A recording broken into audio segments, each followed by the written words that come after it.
Hi గారు, welcome to our channel. ప్రస్తుతం మనతో పాటు దాము బాలాజీ గారు సీనియర్ జర్నలిస్ట్ ఉన్నారు. వారితో ఒకసారి మాట్లాడదాం. సార్ నమస్కారం సార్. నమస్తే. Sir, Telangana government already Gaddar awards ప్రకటించింది. నెక్స్ట్ మంత్ జూన్ 14న ఈ అవార్డు ప్రదానోత్సవం ఉంటుందని కూడా చెప్పారు.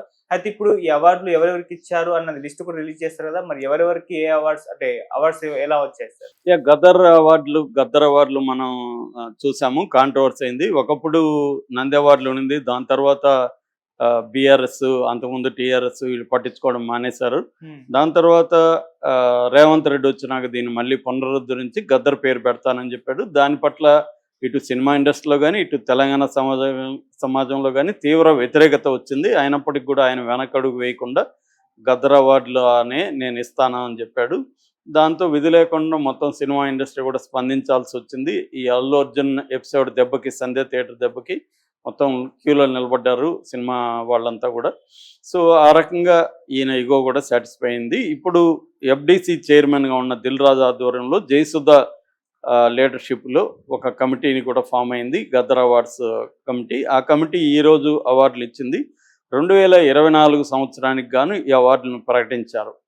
ఈ అవార్డులో ఇప్పుడు మనం చూసుకుంటే బెస్ట్ ఫిల్మ్ కేటగిరీలో కల్కి 2898 AD ఈ సినిమా బెస్ట్ ఫిల్మ్గా అవార్డు వచ్చింది. బెస్ట్ సెకండ్ ఫిల్మ్ పొట్టేలని ఇక్కడ తెలంగాణలో ఒక సినిమా వచ్చింది, ఆ సినిమాకి వచ్చింది. బెస్ట్ థర్డ్ ఫిల్మ్ లక్కీ భాస్కర్కి వచ్చింది. సో ఈ 3 సినిమాలకి best first, second, third films వచ్చాయి. ఇక ఉత్తమ నటుడు అల్లు అర్జున్కి వచ్చింది, పుష్ప 2. దీని గురించి మళ్ళీ మాట్లాడదాం. ఉత్తమ నటి నివేదా థామస్కి వచ్చింది, 35 అనే చిన్న కథ కాదనే సినిమాకి వచ్చింది. ఉత్తమ దర్శకుడు నాగ్ అశ్విన్కి కల్కికి వచ్చింది. National integration best feature film committee కుర్రాళ్ళు, దీంట్లో మన అమ్మాయి ఎవరు, నిహారిక ప్రొడ్యూస్ చేసింది. మన ఆయన నాగబాబు కూతురు. దాని తర్వాత దానికి బెస్ట్ ఇంటగ్రేషన్, నేషనల్ ఇంటగ్రేషన్, జాతీయ సమైక్యత. మరి నేనైతే ఆ సినిమా చూడలేదు, దాంట్లో ఏముందో తెలీదు, అది వచ్చింది. దాని తర్వాత బెస్ట్ చిల్డ్రన్ ఫిల్మ్ కేటగిరీలో 35 ఇది చిన్న కథ కాదు ఇది వచ్చింది. ఫీచర్ ఫిల్మ్ ఆన్ హిస్టరీ, చరిత్ర మీద మంచి సినిమా రజాకార్కి వచ్చింది. Best debut director Yaduvamsi committee Kurrollu, దానికి వచ్చింది. ఉత్తమ ప్రజాదరణ చిత్రం ఆయ్ వచ్చింది. తర్వాత best supporting actor SJ Suryah, Saripodhaa Sanivaaram. తర్వాత best supporting actress Saranya Pradeep, Ambajipeta marriage band, దానికి వచ్చింది. Best music director again Razakar cinema Bheems Ceciroleo, అతనికి వచ్చింది. Best male playback singer Siddhu Sriram, Ooru Peru Bhairavakona సినిమాలో నిజమే చెబుతున్న ఆ సాంగ్కి వచ్చింది. తర్వాత best female playback singer Shreya Ghoshal, Pushpa 2లో సూసేకి అగిరవ సాంగ్కి వచ్చింది. బెస్ట్ కమెడియన్ సత్య, వెన్నెల్ కిషోర్, మత్తు వదలరా ఇద్దరికి జాయింట్గా వచ్చింది. Best child artist master Arun Dev, 35 Idi Katha Kaadu, master Harika మెర్సికిల్లి. Best story writer Shiva Paladugu, music shop Murthy అనే ఒక చిన్న సినిమా రైటర్కి వచ్చింది. Best screenplay Venkaiah Atluri, Lucky భాస్కర్కి వచ్చింది. బెస్ట్ లిరిసిస్ట్ చంద్రబోస్, రాజ్ యాదవ్ సినిమాకి వచ్చింది. ఇది బేసిక్గా అంటే బెస్ట్ ఫిల్మ్ కేటగిరీ ఏమో కల్కి, బెస్ట్ డైరెక్టర్ కూడా అతని, బెస్ట్ యాక్టర్ ఏమో అల్లు అర్జున్. ఇక్కడ అన్నిటికంటే ఇప్పుడు ఇది చర్చలోకి వచ్చింది అంటే అల్లు అర్జున్కి బెస్ట్ యాక్టర్గా ఎలాగ ఇచ్చారు. ఎందుకంటే వీళ్ళు ఏం మాట్లాడారు, అసలు అల్లు అర్జున్ యాక్టర్ కాదు, వాడికి యాక్టింగ్ రాదు, అసలు అది సినిమా నాది పనికిమాలిన సినిమా, దాంట్లో ఒక స్మగ్లర్గా చేయడం ఏంటి అనేది ఇదే కాంగ్రెస్ నాయకులు, ఇదే మంత్రులు, ఇదే ఎమ్మెల్యేలు ఆ రోజు మాట్లాడారు. ఇదే రేవంత్ రెడ్డి కూడా చాలా సీరియస్గా మాట్లాడారు. మరి ఇప్పుడు అలాంటి దానికి వస్తే, ఎందుకంటే రేవంత్ రెడ్డి అనుమతి లేకుండా ఇవన్నీ బయటికి రావు. రేవంత్ రెడ్డికి చూపించకుండా, ఆయన ఫైనల్ నాట్ లేకుండా వీళ్ళ పాటికి వీళ్ళు అనౌన్స్ చేసేస్తారంటే ఎవరు నమ్మేవాళ్ళు లేరు ఇవాళ. ఎందుకంటే ప్రతిదీ కూడా అవార్డులు అంటే ప్రభుత్వం ఆలోచిస్తుంది, ఎవరికి వాళ్ళకి వర్తుందా లేదనేది ఒక క్రైటీరియా అయితే, ఎవరికి ఇవ్వాలా లేదా, దీనివల్ల మనకేంటి లాభం, ఇవన్నీ కూడా గవర్నమెంట్స్ చూసుకుంటాయి. ఈ గవర్నమెంట్స్ అవార్డులలో ఇవన్నీ కూడా ఉంటాయి. మనకు పద్మ అవార్డులు ఇవన్నీ కూడా చూసుకున్నప్పుడు మోడీ అనేక లెక్కలేసుకొని ఇస్తారు. ఇక్కడ కూడా పంపించే వాళ్ళు కూడా అనేక లెక్కలేసుకొని పంపిస్తుంటారు. అది దళితులు కావచ్చు, స్త్రీలు కావచ్చు, లేకపోతే తమ కులపోళ్ళు కావచ్చు, తమకు ఉపయోగపడిన వాళ్ళు కావచ్చు, ఇవన్నీ ఉంటాయి అవార్డులలో లెక్కలు. గవర్నమెంట్ అవార్డులు అంటేనే ఇవన్నీ ఉంటాయి. దీంట్లో మ్యానిపులేషన్స్ ఉంటాయి. ఎవరెవరు ఎట్లా ఇన్ఫ్లుయెన్స్ చేస్తారు ఇవన్నీ చూసుకొని చేస్తుంటారు.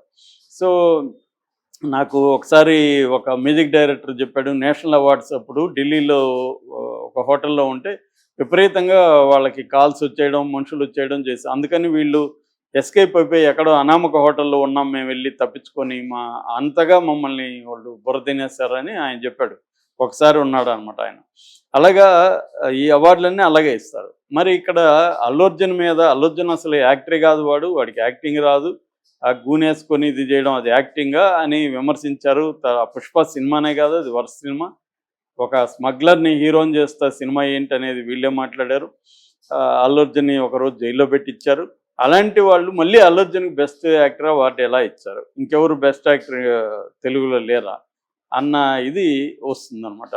యాక్చువల్గా బెస్ట్ యాక్టర్ అవార్డుని కూడా వెనక్కి తీసుకోవాలని కూడా అప్పుడు ఈయనకిచ్చిన నేషనల్ అవార్డుని వెనక్కి తీసుకోవాలని కూడా ఇక్కడ మాట్లాడారు. మరి బెస్ట్ యాక్టర్ అవార్డుని వెనక్కి తీసుకోవాలని మాట్లాడిన వీళ్ళే ఇప్పుడు ఈ గవర్నమెంట్ మళ్ళీ ఎలా ఇచ్చింది గదర్ అవార్డు అనేది ప్రజలకు ఉండే డౌట్. ఎందుకంటే తెర వెనుక ఏం జరిగింది, ఎప్పుడైనా కూడా నేను చాలాసార్లు చెప్తుంటాను, ప్రభుత్వాలు ఇవన్నీ పార్టీలు ఏం చేస్తాయి, తమకి ఇబ్బంది కలిగించిన వాళ్ళని ఒక తమిళ్లో మెరిటరీ అంటారు, అంటే బెదిరిస్తాయి. సో అలా బెదిరించి వాళ్ళని కాళ్ళ దగ్గరికి తీసుకొని వచ్చేటికి చేసుకొని దాని తర్వాత సెటిల్మెంట్లు జరుగుతాయి. మనకి మామూలుగానే ఒక టౌన్కి, స్మాల్ టౌన్కి ఒక ఎస్ఐ వచ్చాడు అనుకో బిగినింగ్లో, ఆ ఎస్ఐ వచ్చిన 4 రోజులు వెరీ స్ట్రిక్ట్గా ఉంటాడు. బైక్ వేసుకొని తిరుగుతుంటాడు, లేదా జీప్ వేసుకొని తిరుగుతుంటాడు, హడావిడి చేస్తుంటారు, అరెస్టులు చేస్తుంటారు, రోడ్లన్నీ క్లీన్ చేయిస్తుంటాడు, ఇవన్నీ జరుగుతుంది. 4 రోజుల తర్వాత మళ్ళీ మామూలు అయిపోతుంది. ఎందుకంటే వీళ్ళందరూ వెళ్ళి ఆయనకి సరెండర్ అయ్యి, సార్ మేము పాత ఎస్ఐని చూసుకున్నట్టే మిమ్మల్ని కూడా చూసుకున్నాం, లేదరా అది రివైజ్ చేయండి రేట్లు అని చెప్పి తన ప్రకారం రివైజ్ రేట్లన్నీ కుదిరిపోయినాక మళ్ళీ సైలెంట్ అయిపోతారు. ప్రభుత్వాలు కూడా అంతే. ఫస్ట్ రాగానే ప్రభుత్వాలు ఏం చేస్తాయంటే టకటకటకా అని కేసులు పెట్టేయడం, టకటకా అని కుంభకోణాలు ఇవన్నీ వచ్చేయడం, ఇవన్నీ జరుగుతుంటాయి. సీజ్ ద షిప్లు, సీజ్ ద థియేటర్లు ఇవన్నీ జరుగుతుంటాయి. తర్వాత సైలెంట్ అయిపోతుంది. ఇప్పుడు షీజ్ ద షిప్ ఏమైంది, ఏమి లేదు. ఆయన ఎవరు, దూరంపూడి చంద్రశేఖర్ రెడ్డి ఏమయ్యాడు, ఎందుకు అరెస్ట్ కాలేదు ఇప్పటివరకు, బియ్యం స్మగ్లింగ్ కేసు ఏమైంది, అలాగే చాలా కేసులు. ఇక్కడ కూడా అంతే, రాగానే ఫోన్ ట్యాప్ కేసులు అవి వచ్చేసాయి. ఏమైనా అవన్నీ 17 నెలలు అయింది. 15 నెలల్లో ఫోన్ ట్యాప్ లేదు, ఆ ప్రభాకర్ రావు రాలేదు, దాన్ని ముందుకెళ్ళలేదు. అట్లాగే ఇవన్నీ ఏంటంటే ప్రభుత్వం ప్రతిపక్షాలను కావచ్చు, లేకపోతే వివిధ సెక్షన్లలో ఉండే టాప్ బ్యాచ్ కావచ్చు, తమని పట్టించుకుంటున్నారా లేదా, తమ ఈగో సాటిస్ఫాక్షన్ అవుతుందా లేదా, వీళ్ళు చేస్తున్నారా లేదా, ఇవన్నీ చూసుకొని మళ్ళీ సెటిల్ అయిపోతుంది. అలాగా అల్లు అర్జున్ విషయం కూడా అంతే. అల్లు అర్జున్కి రేవంత్ రెడ్డి ఒక షాక్ ఇవ్వడం అనేది అల్లు అర్జున్కి ఒకటికే ఇవ్వలేదు, మొత్తం సినిమా ఇండస్ట్రీకి ఇచ్చాడు. అందరూ లైన్లో నిలబడ్డారు, శాలువలు కప్పారు, ఫంక్షన్లు పిలిస్తే పిల్లారు, మీరేం చెప్తే అది చేస్తాం సార్ అన్నారు. అప్పుడు కూడా డెవలప్మెంట్ ఏవో ప్రోగ్రాంలు అనౌన్స్ చేశాడు దిల్ రాజు, నీకు గుర్తుందా? ఇప్పటివరకు దాని మీద ఏమన్నా మళ్ళీ జరిగిందా, రెండో మీటింగ్ జరిగిందా? ఏం జరగదు. ఎందుకంటే అవన్నీ ఒక డ్రామాలో పార్ట్, ఒక స్క్రిప్ట్లో పార్ట్. ఆ స్క్రిప్ట్ అయిపోయినాక వేరే స్క్రిప్ట్ వస్తుంది. వేరే స్క్రిప్ట్లో ఇప్పుడు వీళ్ళంతా ఒకటైపోయారు కాబట్టి మళ్ళీ ఇస్తారు. దీని మీద ఇప్పుడు అందరూ మాట్లాడరు, ఎవరు మాట్లాడరు. This is the politics. Okay, thank you so much.